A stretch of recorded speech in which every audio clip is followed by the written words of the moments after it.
За бараг бүх гишүүд дэмжиж гин гэж хэлж байна тийм ээ.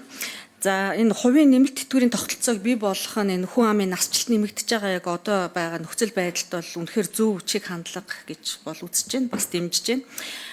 Гэхдээ энэ иргэдийн хуримтлалын одоо хөрөнгийг яг зах зээлийн эрсдлээс хамгаалах тэр механизм бас сангийн нөгөө сайн засаглал, за тэгээ шимтгэлийн ил тод байдал, за түрүүн бас хүртээмжийн асуудал гэдэг наараа гişүү ярьсан тийм.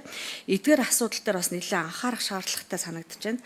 Одоо уулын танилцуулга дээр бичсэн байна л да. Одоо энэ хувийн тэтгэврийн сангууд үүсгэн байгуулагдаад тэгвэл тогтмол хяналт шалгалт хийдгүү, засаглалын зохистой байдлыг хангасан хэсэг нь тодорхой биш, үйл ажиллагаа санхүүгийн тайлан мэдээлэл нь олон нийтэд тодорхой биш, ил тод бус энэ тэгээд бичсээд яг энэ хуулиараа хийсэн өөрчлөлт саналууд нь эдгүүрийг нэг бүрчлэн тусгаж үгүй юу гэдээ ингээ харахаар бас жоохон юм хэд хэдэн саналууд нэмэлтээр надад байна. Та хэд яг өөрсдөө бодоод авахыг аваад авахгүйг нь бас аваарай.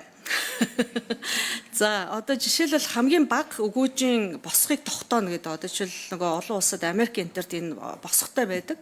Тэгээд ингээд сангууд нь хэрвээ тодорхой доод өгөөжөөс ингээд доошоо ороод эхлэх юм бол шууд зохицуулагч нь арга хэмжээ аваад тухайн үед газ интервенц хийгээд хамгаалалт ордог тийм. За хоёрдугаарт одоо шимтгэл юм уу шимтгэлийн зардлыгаа ил тод байлгах шаардлагатай байдаг. Автомат хамруулах буюу авто enrollment гэж нэрдэг шүү дээ, тийм механизмыг бас суулгачдаг. Тэгэхээр хүмүүс заавал мэдээлэлтэй, боловсралтай, аягуулсаа ойлгодог, эдийн засгийн тооцоо гүч гисэн энэ дээр магадгүй ингээ авто enrollment руу орох энэ боломжийг буюу хүртээмжийг нэмж өгч.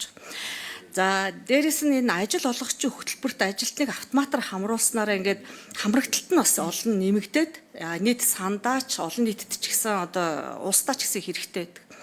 За сангийн засаглалаа бас бэхжүүлэх буюу энэ хараат бус түзийг байгуулах, гишүүдийн төлөөллийг оруулах, магадгүй санхүүгийн боловсрол оруулах, үнэгүй сургалт хийх, рефреш коурс их, нөгөө хүмүүсээ байнга мэдээлжүүлэх, иргэдээ эрсдлээс хамгаалах, одоо ингэснээрээ энэ сургалт мэдээлэлээ үнэгүй өгчөөж энэ тэтгэврийн сан маань өөрөө илүү өгөөчтэй, илүү үр дүнтэй болох байх гэсэн ийм цөөхөн хэдэн саналуудыг хэлье гэж бодсон. За баярлалаа.